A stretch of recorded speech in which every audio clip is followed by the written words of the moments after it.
प्रतीक दिल्ली में joint family के साथ रहता था, लेकिन जॉब की वजह से अपनी माँ के साथ दूसरे शहर में शिफ्ट हो जाता है, जहाँ उसकी प्रीति के साथ लव मैरिज हो जाती है, जिस पर बहू को नापसंद करते हुए उसकी माँ पूरा समय प्रीति को परेशान करने के तरीके निकालती रहती है। प्रीति, कहाँ हो? सुबह का नाश्ता दोपहर में खिलाओगी क्या? इसमें प्रीति और प्रतीक ऑफिस जाने के लिए तैयार हुए कमरे से बाहर आते हैं, जिसे देख सास प्रीति पर भड़कने लगती है।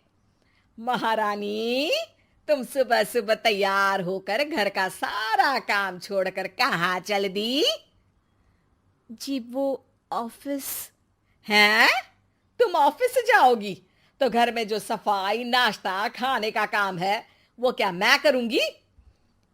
माँ, मैंने उससे वादा किया था कि वो जॉब कंटिन्यू कर सकती है। अरे वाह जी वाह, दोनों आपस में सलाह कर फैसले ले लिए। मैं क्या यहाँ बेवकूफ बैठी हूँ? मुझसे पूछना किसी ने जरूरी नहीं समझा? मम्मी, आप फिक्र ना करें, मैं आज ही रेजिग्नेशन दे दूंगी।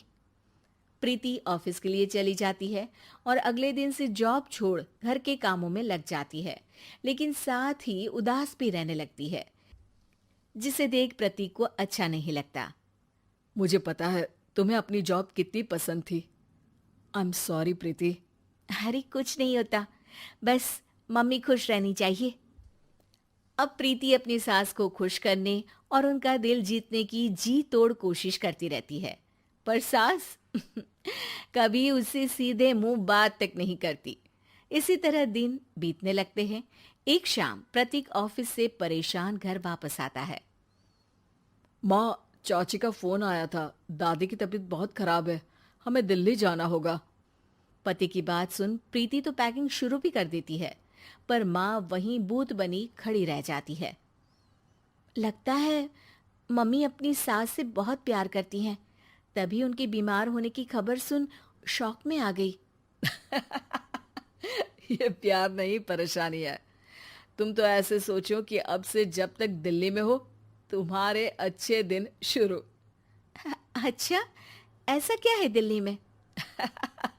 वो तुम्हें कुछ ही घंटों में पता चल जाएगा। सास के रिएक्शन और पति की बात से कंफ्यूज्ड प्रीति दोबारा पैकिंग में लग जाती है, जिसके बाद कुछ घंटों का सफर तय कर तीनों दिल्ली पहुंच जाते हैं, जहां घर के अंदर पहुंचते ही लोगों की भीड़ देख प्रीति परेशान हो जाती है। हे भगवान, इतनी भीड़! प्रतीक, कहीं तुम्हारी दादी को कुछ हो तो नहीं गया ना? पागल, ये भीड़ नहीं, मेरा परिवार है। क्या? इसे तुम परिवार कहते हो? अरे इसे तो जिला घोषित कर देना चाहिए। तुम्हारा परिवार का तो अपना पर्सनल बिग बॉस बन सकता है। हैरान परेशान प्रीति परिवार वाले सदमे से बाहर निकली भी नहीं होती कि सिर पर पल्ला रखे शांत तरीके से सबके साथ बात करते हुए अपनी सास को देख उसे दूसरा सदमा लग जाता है। हाय राम, ये मम्मी का ऐसा भी कोई रूप है? ये तो मुझे पता ही नहीं था। ये तुम्हारी सास का ससुराल है। तभी प्रतीक की बहन बोल पड़ती है। यहाँ आपको ऐसी ऐसी चीजें देखने मिलेंगी जो सपने में भी सोची नहीं होंगी। हाँ, ये कुछ दिन तो बहुत इंटरेस्टिंग लग रहे हैं। सब एक साथ दादी के कमरे में जाते हैं, जहाँ पहुंचते ही उसे दादी की आवाज सुनाई देती है। क्यों रे, सास से मिलने की फुर्सत मिल गई? दूसरे शहर जाकर छूट क्या मिली? तुम तो भटकता पंछी बन गई। इतने समय में ये तक नहीं पूछा कि जिंदा भी हूं या मर गई। प्रीति की सास अपनी सास के पैर छूती है। अरे कैसी बात कर रही है मम्मी, आपको तो मेरी उम्र भी लग जाए। अरे बस कर, ये झूठी उम्र देने वाली बातों का दिखावा ना कर। तेरा बस चले ना तो जो मेरी बची कुची जिंदगी है वो भी अभी खत्म कर दे। अरे बहू कहाँ है? इस पर सास प्रीति को दादी से मिलवाती है। दादी प्रीति को बहुत प्यार देती है। क्यों बहू, तेरी ये सास परेशान तो नहीं करती ना? अगर करती है तो अभी बता दे, मैं इसकी क्लास लगा दूंगी। अरे कैसी बात कर रही हैं माँ जी, भला मैं क्यों किसी को परेशान करूंगी। प्रीति अपनी सास का ये रूप एंजॉय कर ही रही होती है कि तभी चाची वहां आकर प्रीति को अपने साथ ले जाती है। सास की क्लास लगते देख जो खुशी मिल रही थी वो तुम्हारे चेहरे से साफ पता चल रही थी, इसीलिए ले आई, क्योंकि अगर उन्हें पता चल जाता तो तुम्हारी खैर नहीं थी। थैंक यू चाची जी। चाची और प्रीति घर में झूले पर बैठी बात कर ही रही होती है कि उसकी सास भी वहां आ जाती है। मतलब यहाँ सारा काम मैं करूं और तुम बैठी हंसी ठिठोली करो। अरे चलो जाओ खाना बनाओ। सास प्रीति को डांटकर काम करने भेज देती है, जिसे दादी देख लेती है और एक बार फिर सासू माँ की क्लास लग जाती है, जिसे पूरा परिवार मजे से खड़ा होकर देखने लगता है। क्यों रे, मैंने तुझे काम बोला और तू उस बच्ची को परेशान कर रही है।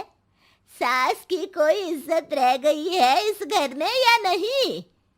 यहाँ खुद की सास होते हुए भी ज्यादा बड़ी बन रही है। अब नहीं मम्मी जी, मैं तो बस थोड़ी मदद के लिए बोल रही थी।